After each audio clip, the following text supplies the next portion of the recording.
Durante la próxima hora, BCN Radio los invita a compartir Labor Parlamentaria, un espacio destinado a conocer la tarea legislativa en primera persona. Senadores y diputados de todas las provincias comparten en la radio de la Biblioteca del Congreso de la Nación lo que hacen fuera y dentro del recinto. Bienvenidos a Labor Parlamentaria. Bienvenidos a Labor Parlamentaria, el programa que te trae la labor de aquellos senadores y diputados que trabajan en el Congreso de la Nación. Quien les habla, Gustavo Fulco, les da la bienvenida a una nueva historia. En esta oportunidad tenemos a quien es diputada nacional por la Unión Cívica Radical, politóloga, docente universitaria y ex investigadora del CONICET.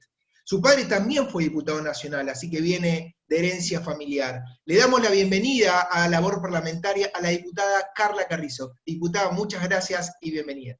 No, un placer estar con ustedes, Gustavo, y que puedan estar estos espacios dentro de nuestra vida parlamentaria, que ustedes también son una parte muy importante. Así que buenísimo poder encontrarnos. Bueno, el honor es nuestro y quisiéramos comenzar de forma un poco más descontracturada antes de meternos en su labor parlamentaria, y quisiéramos que nos cuente en qué barrio o localidad se crió, cómo está constituida su familia. Cuéntenos, diputada. Bueno, mirá, justamente yo nací en un pueblo muy chiquito, en el norte de la provincia de Córdoba, que hoy es noticia por todo el tema de los incendios, ¿no? Exacto. Que se llama, en Córdoba es el norte, que se llama el departamento Ischilín, así como la provincia de Buenos Aires tiene como 125 partidos, Córdoba tiene 26 departamentos, y el norte son unos paisajes divinos, la verdad que un lugar bastante mágico, muy poco poblado, incluso muy elegido por artistas, ¿no? Ahí Fernando Fadre eligió hacer toda su obra en Ischilín. También tenemos el líder de la reforma universitaria en Córdoba, en Ongamira, Roca. Es decir, que ahí es como que es un lugar que inspira con mucha soledad, y amo ese lugar, pero ahí nací y creo que voy a regresar a morir porque es el lugar en el mundo. Y nada, mi familia, mira, tengo el síndrome del hijo del medio, porque tengo un hermano mayor y un hermano menor, y encima era mujer, así que desde chiquita estuve obligada a competir para ser vista, ¿no? Digamos, por una cuestión de género y por una cuestión del medio, ¿no? Sí. Así que me parece que ahí ya fue como una condición impuesta esta idea de liderazgo, o me ven o hago lío, ¿no? Entonces, igual era una familia política, obviamente. Mi abuela fue maestra, me marcó mucho, directora de escuela, como es en los pueblos, así que te veo a vos con tus libros, y yo soy hija de esa generación que teníamos los libros que tenían las maestras, ¿no? Ninguna obra especial, pero no sé, Tesoro de la Juventud, ese tipo de cosas que nos formaba la clase media. Así que en un pueblo chiquito, sin televisión, teníamos mucho tiempo para jugar afuera, y los libros eran un poco nuestro contacto con la cultura. Y para convivir también, me imagino, diputada, con su imaginación, pero vamos a trasladarnos al colegio primario, al colegio secundario, que sabemos que en parte lo hizo acá y en parte lo hizo en otro lugar, pero sin adelantarnos, ¿cómo era Carla Carrizo en la primaria? ¿Era buena alumna? ¿No era buena alumna? ¿Le costaba? ¿Era líder de curso? Cuéntenos un poco. Bueno, la primaria fue, que creo que eso es tan importante, por eso me dedico mucho a infancia. Una buena infancia es una mirada del mundo con unos adultos. Y mi tránsito por la infancia fue un lugar muy seguro, en una escuela de pueblo, con el guardapolvo blanco. En la escuela era el centro social, ahí estábamos todos, ahí ocurría todo, no había ningún otro lugar donde estuviera más poblado, así que los actos escolares, era toda una liturgia que teníamos, era el centro realmente del pueblo, la escuela. También me gustó, me formó mucho, ahí en los pueblos chicos no hay clases sociales, todos tienen nombre propio, uno es el hijo del almacenero, otro es el hijo del farmacéutico, y entonces se generaba toda una dinámica de integración y juego, y siestas eternas con bicicletas, y digamos, la verdad que toda esa infancia que por ahí en las grandes ciudades, esas libertades hoy se han perdido. Sí. Bueno, nosotros teníamos todas las libertades porque teníamos el espacio que era infinito. ¿Y su colegio, y dentro del contexto del colegio, su clase preferida cuál era? Bueno, mi clase preferida siempre fue un poco, todo lo que era social. Yo desde chiquita nomás me gustaba un poco todo eso, ¿no? La historia y demás. Mi escuela se llama Escuela Manuel Belgrano, y eran provinciales, competíamos con la que era nacional, teníamos como una, ¿no? Como Independiente y Talleres, que digamos, como era el pueblo, los pueblos Claro. tienen esas instituciones. Así que mi escuela era sagrada, competíamos muchísimo en los actos de las plazas, ¿no? Y así que un lugar de muchísimo recuerdo positivo. Eso Y me marcó arraigo, mucho. y además Y imagino que arraigo, por y lo que me arraigo. cuenta usted, arraigo. Y llegamos al secundario, y sabemos que de repente también llegó a su vida un momento de inflexión, porque se viajó a Alemania, terminó el colegio secundario en Alemania. ¿Cómo fue ese cambio del arraigo y Sí. del pueblo rural, el colegio que todos se conocían y estaba el hijo del farmacéutico y el hijo del de la despensa, de repente estar en Alemania? Sí, la verdad una cosa loca si no lo cuenta, porque en realidad antes no era como hoy que tenías que tener 6 años para ingresar y era muy rígido. En realidad en el pueblo nos aburríamos, entonces los maestros decían, mándalo a la escuela, y todos empezamos antes. Y yo terminé con los 16 años. Entonces la verdad que, por supuesto que teníamos la escuela primaria en el pueblo, en otro pueblo más cercano a la secundaria, así que yo fui como cambiando, ¿no? A medida que ascendía, ¿no? Iba cambiando de magnitud. Y la verdad que terminé antes y nada, me aburría mucho, leíamos y me gustaba muchísimo la historia. Entonces me anoté en Sí, un programa que tenían becas Alemania. ¿Yo te imaginás que alemán, Carrizo, no tiene nada que ver con los alemanes? No nada. tenía idea, pero dije, voy a hacer esto. Y mi padre dijo, no, pero vos estás absolutamente loca. Y bueno, y nada, me puse en ese momento, conseguí un profesor y demás, me anoté y salí. Así que ahí me fui un año, estuve un año en el norte de Alemania, que es donde se habla en un alemán neutral, y la verdad que me cambió la perspectiva. Después a que vine, ya me quedaba chiquito Córdoba, y Buenos Aires me parecía lo más atinado a un mundo más cosmopolita, ¿no? Así que, pero bueno, aprendí alemán, y eso Y la me marcó experiencia, muchísimo. y la Y la experiencia, imagino, experiencia. ¿no? De poder vivir con ese lugar cosmopolita como es Alemania, ¿sí? Y estar en otro mundo completamente distinto en cuanto a costumbres, comida, idioma, y de repente Todo, volvió todo. a Córdoba y dijo, este es mi momento para ir a Buenos Aires. Se fue a Buenos Exacto. Aires y comenzó a estudiar para Ciencia la carrera política. Ciencias Ciencia Políticas. política. ¿Y cuándo entró? ¿Fue ahí en la universidad que empezó el tema de decir, bueno, yo también puedo incursionar en la política o no estaba pensado desde ese lado? ¿Cuándo empezó a surgir? ¿Fue ahí en la universidad o fue más adelante la política en Carla Carrizo? Vos es que ya era en la secundaria, yo no lo sabía, pero cuando a mí me decían que ibas a seguir, yo tuve dos vocaciones muy, muy fuertes siempre. El tema de ser docente, ¿no? Siempre me encantaba ser la que enseñaba por dónde, ¿no? Cómo había que hacer los deberes. No era tan destacada yo, pero me encantaba ser maestra a mí. Claro, No era tan buena alumna, pero me encantaba tener la autoridad. Entonces, ¿cómo lo hago? ¿No? Y entonces ya tenía ahí una cosa. Y después siempre sentí que el tema de la justicia, el tema ¿no? La arbitrariedad me producía mucha movilización. Así que cuando me preguntaban qué quería hacer, decía, yo voy a hacer política. Y la verdad que imagínate, ese momento era un mundo muy masculino, todo el mundo me decía, ay, pobre, ¿no? Y la verdad que lo logré, pero me pude armar a mí misma. Lo de Alemania fue muy bueno, porque fue como ir al futuro, ¿no? sí. En la década del 80, Alemania ya tenía 40 años de democracia, así que fue entonces cuando volví, tuve muchas más herramientas para pensar mi propia trayectoria, mi propio ambiente, y también tener más seguridad de lo que quería hacer. Así que ahí dejó de ser una intuición o algo que me parecía ¿no? que un juego, hacer una elección. Y ingresé a la carrera de Ciencia Política de El Salvador, no estaba la UBA, Sí, así que en El Salvador fue una buena experiencia, ahí estaba un poquito, era como la UBA. El Salvador en la década de los 80, la carrera de Ciencia Política era como la Universidad de Buenos Aires, y bueno, hicimos el Centro de Estudiantes, y el Centro de Estudiantes de El Salvador forma la Universidad de Buenos Aires también, ¿no? O sea, la carrera de Ciencia Política. Así que bueno, la verdad que fue una época que nos tocó a muchos, a mi generación, volver a la democracia, fue muy fuerte, nos marcó una mirada, fue un sin ninguna momento duda. de mucha formación política también, ¿no? Así que creo Y que fui privilegiada. usted internamente, diputada, sentía ese miedo de que sus ganas de hacer política y de meterse en el mundo de la política compitan con su pasión por la docencia, o sabía que en todo momento lo iba a poder contemplar y hacer ambas cosas? Qué buena esa pregunta, Gustavo, porque cuando nosotros empezamos en la facultad, los que hacíamos un poco la vida académica para ser profesor y demás, es como que no podías hacer política, ¿no? Porque estaba como... Y la verdad que a mí me gustaban las dos cosas, y a veces la academia me abrumaba, y entonces ahí volvía, nunca dejé de militar, porque la universidad es un ámbito, la universidad pública es un ámbito donde uno hace política y también produce excelencia, pero a veces me aburría, hacer carrera académica es estar 10 horas, obviamente, leyendo, formándote, hacer, ¿no?, carrera de investigación, y a veces me aburría porque, ¿no?, es como que el mundo real pasaba ahí, nosotros escribiendo algunas cositas que eran leídos por una comunidad muy pequeña.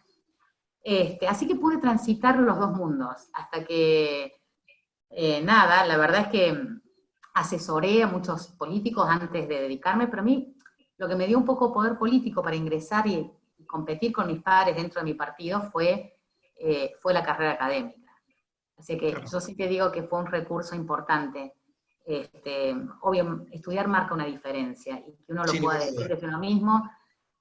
Así que también tuve el placer de que tuve muchos alumnos que son dirigentes jóvenes, geniales. La ciencia política es nueva en la Argentina, no estaba en la universidad pública porque teníamos dictaduras, pero ahora ser politólogo es algo buenísimo que está incorporado, Sin digamos, ninguna ¿no? duda. Así que Hermosa carrera. antes nos decían, ¿y eso para qué sirve, no?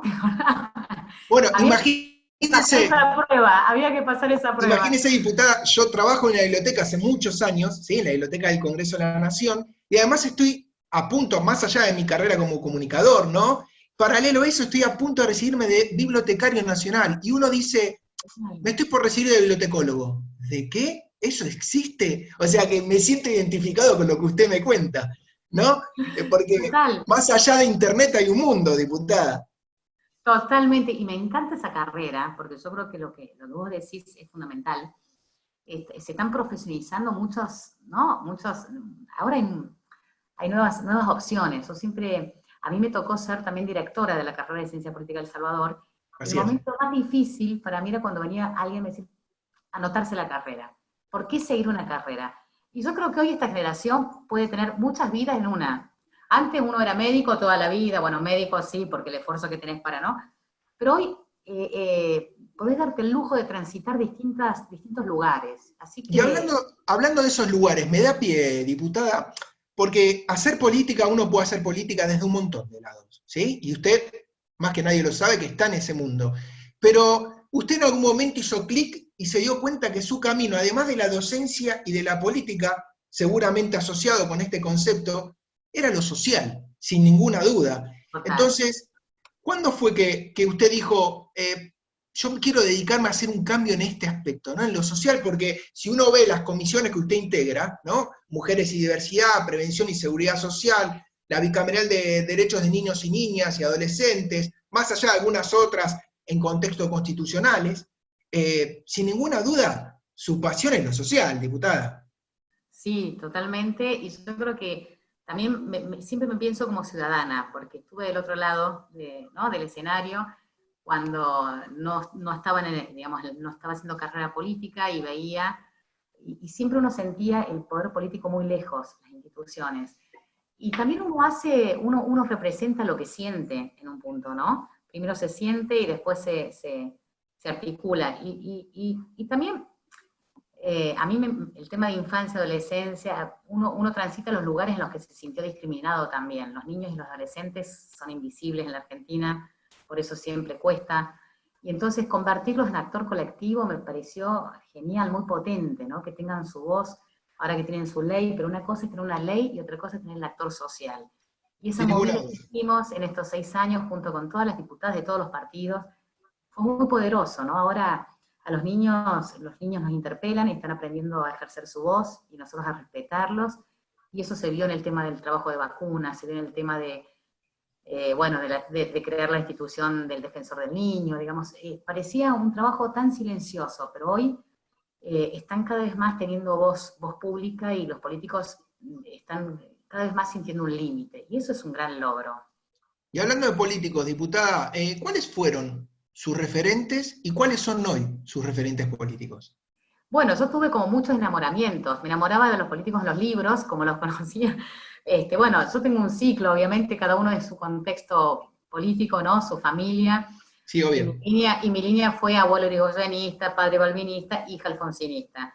O sea Está que muy bien. también uno empieza a aprender a cuestionar sus referentes, pero descubrí, me gusta leer mucho, así que después me enamoré de muchos políticos que habían muerto, me enamoré de Frondizi, me encantó, me encanta, es una figura que me parece muy, muy fuerte, muy potente. Obvio, ha habido políticas, digamos, aprendí a conocerlas, respetarla, a Vita también, o sea, porque uno a veces va condicionado y después va eligiendo.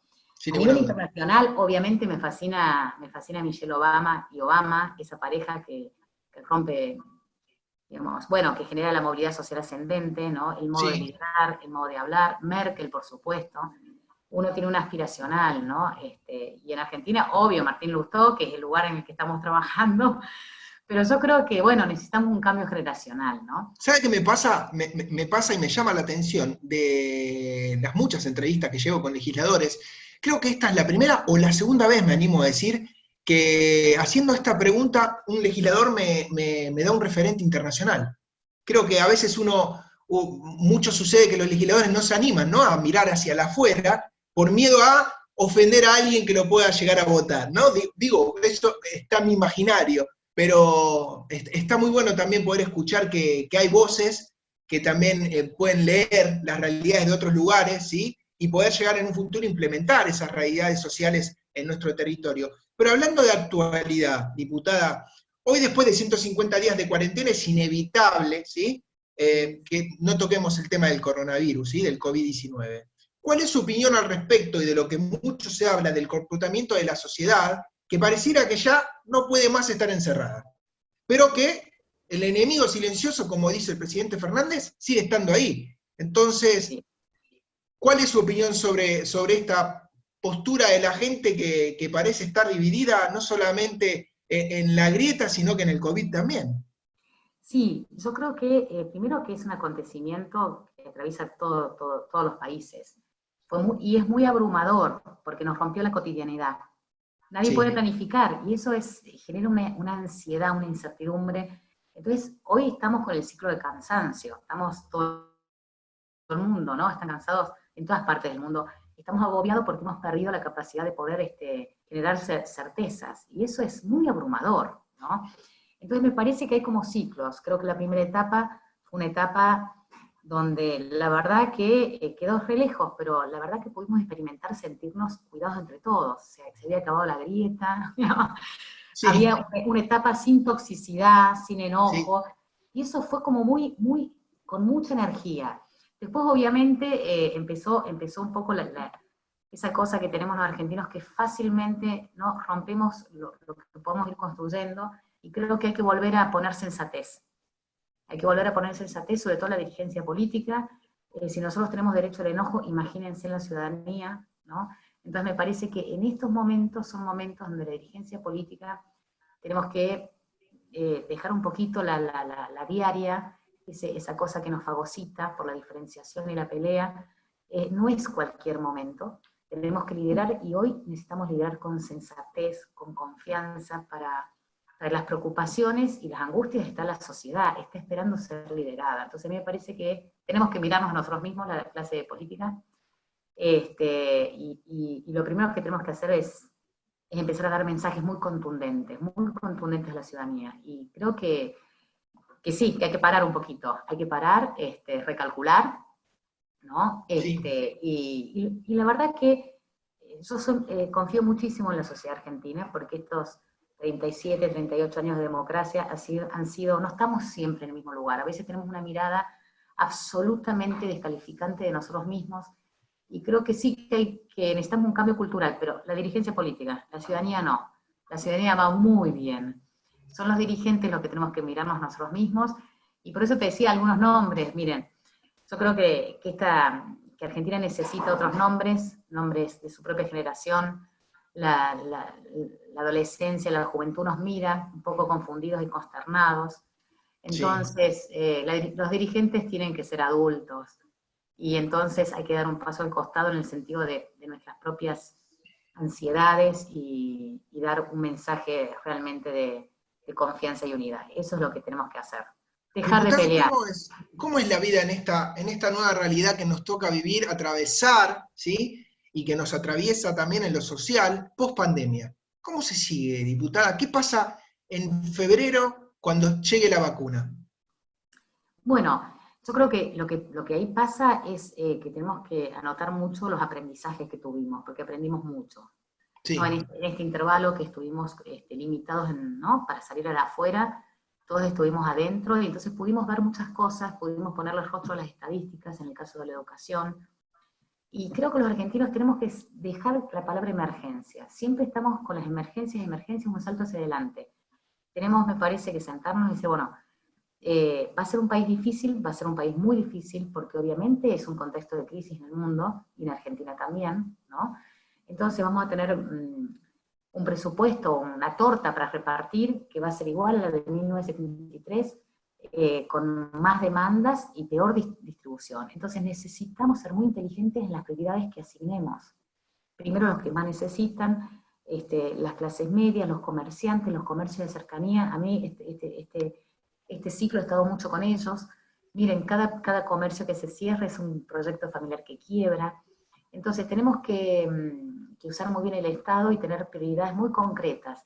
En torno a esas 5 prioridades empezar a reconstruirnos. La palabra desarrollo y sensatez me parece que va a ser lo que va a tener que construir la agenda post-pandemia. Diputada, hablemos de la labor legislativa puntualmente. ¿Cómo fue el arranque de la actividad legislativa en medio de esta pandemia? Este arranque digital, totalmente digital. ¿Cómo lo siente usted? Hay legisladores que están a favor, que son del interior y dicen, la verdad que para nosotros es positivo poder estar en todas las comisiones, poder no tener que viajar y estar más atento a la realidad de mi provincia. Y para otros legisladores dicen, no es lo mismo, no se puede charlar, no se puede dialogar, el cara a cara, el poder concretar realidades. ¿Cuál es su opinión al respecto, diputada? Bueno, este es como el debate de la escuela, presencial o digital. Miren, los vínculos cara a cara es la condición humana, necesitamos socializar. Porque uno no solamente habla con la palabra, uno habla, es decir, la confianza tiene que ver con un vínculo. Y entonces a mí también me parece que esa lejanía nos está afectando. O sea, ganamos en tecnología, pero a veces perdemos en cercanía, en el sentido de poder construir acuerdos, de poder, ¿no? Entonces me parece que lo mismo pasa con la escuela. La escuela es presencial y no hay ninguna otra forma de aprender. Ahora, pero obviamente ¿se puede mezclar? O sea, a futuro, ¿usted claro, ve que se pueden hacer ambas cosas? Entonces, Bien. es una herramienta que está muy bien que haya llegado. Porque, Sí. bueno, ya nos prepara el Congreso mismo. Fue todo un aprendizaje institucional y está muy bueno. Y creo que la metodología de lo digital tiene que aplicarse, como se ha hecho en otros países, en todo lo que es el trabajo en comisión y demás. Pero, digamos, no son... Lo que finalmente hace un parlamento moderno no es tanto la tecnología, sino el modo en que representa. O sea, que la tecnología tiene que ser una herramienta para hacernos mejor, que no suplente nada. Y fue un aprendizaje muy veloz, porque la verdad es que yo también quiero destacar ese hecho. La verdad que no sé, en un mes y medio pudimos tener un sistema, pudimos aprender, pudimos perderle miedo a lo desconocido, Sí. y estábamos sesionando, y eso fue un esfuerzo institucional que hay que destacar, porque la verdad que fue cambiar una práctica, una cultura. Nosotros no somos, ¿no? Digamos, no somos natos, ¿no? Los adolescentes sí, pero bueno, hubo Sí, toda sí, tal una cual. curva de aprendizaje de todos los protagonistas que hacen al Congreso, quienes manejan las comisiones, ustedes en la biblioteca, y haberlo hecho en tan poco tiempo realmente es un orgullo para la Cámara de Diputados. Y el Senado también, a su modo. La vida del Congreso no son solamente los representantes, es todo lo que ocurre ahí. Así que a mí eso me parece un gran avance. Lo que sí me parece que, obviamente, también, digamos, se cumplen ciclos. Creo que esto llegó para las comisiones, pero el trabajo en comisión me parece una herramienta fantástica, ¿no? Para hacer. Y bueno, los grandes debates en los recintos, bueno, ahí tendríamos que ir viendo también el modo. Que sean presenciales. Del regreso, porque eso va a ayudar a construir, me parece, esa confianza, esa sensatez que estamos necesitando. Así que me parece que nos atravesó también, digamos, ¿no? la ansiedad y el hastío, bueno, esa impotencia de querer estar cerca, y que uno, la verdad, extraña, porque también pasa en la política, yo, digamos, cómo uno siente que cómo podés representar si no estás ahí con el protagonista. Eso también ha generado impotencia y enojo, Sin así ninguna duda. que también el enojo en el Diputada, espacio público tiene que ver con eso. sin ninguna duda. Este programa, como usted bien sabe, pertenece a la Biblioteca del Congreso de la Nación y no podemos dejar de consultarle sobre qué tipo de literatura es la que más lee. Sé, por lo que me adelantó hace unos minutos, que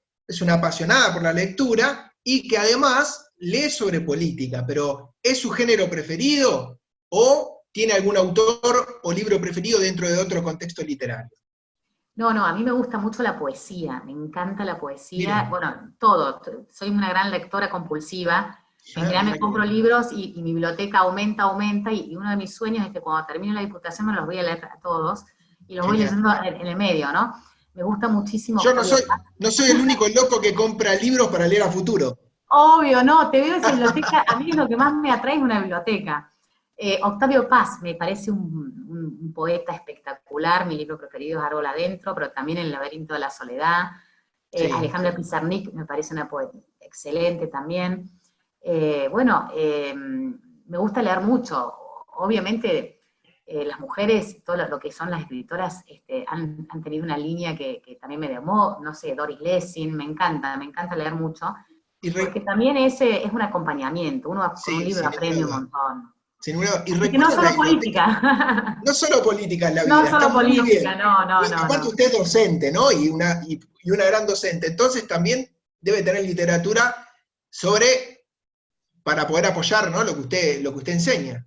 Total, sí, siempre hay alguien que te hace más fácil las cosas, cómo enseñar bien, digamos, cómo entusiasmar alumnos. Yo siempre digo Sin que ninguna duda. es la profesión más desafiante, después de ser padres, ¿no? Tener a 30, 40 personas con expectativas de atención durante una hora. Quien lo Eso, sí, logra, bueno, es, sí, sí, es sí. Es genial una eso. adrenalina Es una increíble, increíble. adrenalina, Sin exactamente, ninguna duda. exactamente. ¿Recuerda usted la biblioteca por casualidad, no? Tal vez lo hace, tal vez no, de su ciudad. ¿Tuvo algún vínculo con ella? ¿O de pequeña tal vez no iba tanto a la biblioteca?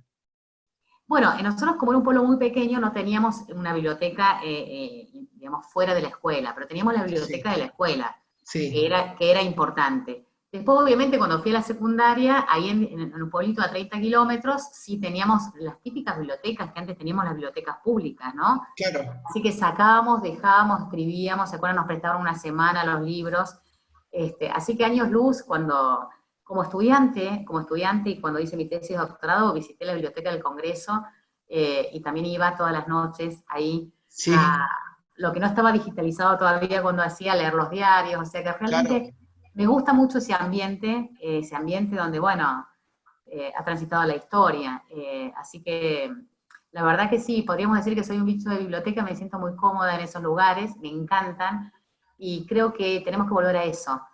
Cada niño tiene que tener su equipo de libros Sí, básicos, sí, sin porque ninguna duda. un libro está asociado, hay una estadística que dice que es así, un niño que tiene sus 10 libros deja de ser un actor pasivo y empieza a sentirse protagonista. Cuando uno lee que alguien lo pudo hacer, leer, sentirte protagonista de un libro es empezar a sentirte protagonista en el mundo. Hermosas palabras, diputada, hermosas palabras.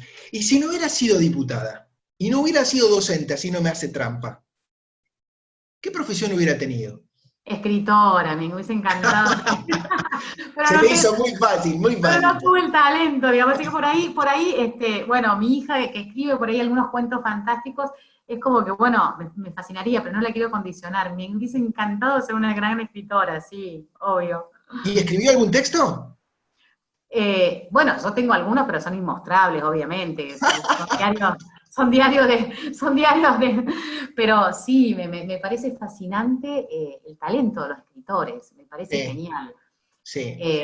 Me parece que ahí hay una potencia que no la tenemos que perder por todo lo digital, porque, bueno, los seres humanos necesitamos un poco. El poder de la palabra es muy sagrado, y a veces cuando Sí. uno lee eso, cambia, ¿no? Cambia mucho. Así que, Diputada, para finalizar, 3 preguntas cortitas en a pie, ¿sí? ¿Qué sí. le quedó en el tintero? Uy, un montón de cosas. En el tema del Congreso, muchas leyes que todavía esperan y empiezo a seguir presionando a ver si las podemos lograr, sí. Muy bien. ¿Nunca trabajaría con? Nunca trabajaría con, vos sabés que para mí nunca y siempre son palabras que no las tengo registradas, porque me parece que no existen esas palabras. Siempre podía trabajar con, aunque sea muy distinto. Me encanta. ¿Y una frase de cabecera, si es que la tiene? Lo que no me mata me fortalece. Excelente, diputada. La verdad que ha sido un placer poder saber un poco más de su historia, poder escucharla, conocer, aprender junto a usted. Y la verdad que para nosotros, para los que pertenecemos a la Biblioteca del Congreso de la Nación, poder mostrar la labor legislativa es un privilegio. Así que muchísimas gracias, diputada, y esperamos que haya disfrutado de la entrevista. Por supuesto, a ustedes un fuerte abrazo y a seguir haciendo estos ciclos de entrevistas. Muy bien, y déjeme agradecerle a quienes hacen posible este programa, ¿sí? A Gabriela Bardanca y Mariana Franchino en la producción, a Mariana Salas, quien maneja la radio de la Biblioteca del Congreso, y a Mariana Cachi y Juan Rodríguez, quienes conducen la subdirección de prensa y difusión. Quien les habla, Gustavo Fulco, ha tenido el privilegio de entrevistar a la diputada Carrizo, y los espera la próxima semana con una nueva historia de labor parlamentaria aquí por BCN Radio, la radio de la Biblioteca del Congreso de la Nación. Hasta luego. Hasta luego. Programa producido por la Subdirección de Prensa y Difusión de la Biblioteca del Congreso de la Nación.